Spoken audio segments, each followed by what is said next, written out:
In this video, I'm going to show you how to draw a use case diagram in Lucidchart.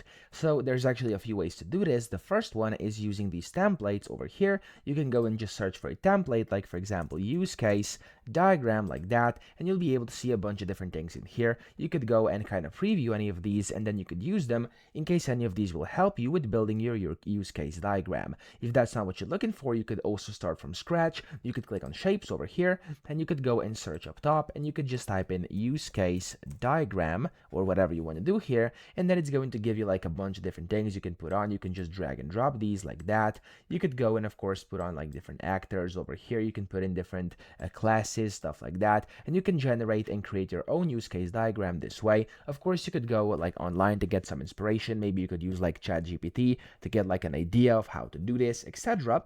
Or what's also very convenient is to just use the Lucidchart AI by clicking over here where it says Lucid AI, and you can just describe it whatever you want to, or basically type in, okay? So you could do like build a diagram, and you could do that, and it's going to kind of build it. It's going to say, okay, describe it, and you could, in this case, just type in, for example, make me a use case diagram for, I don't know, we should do like, let's just do like online food ordering system, okay? Online food ordering system.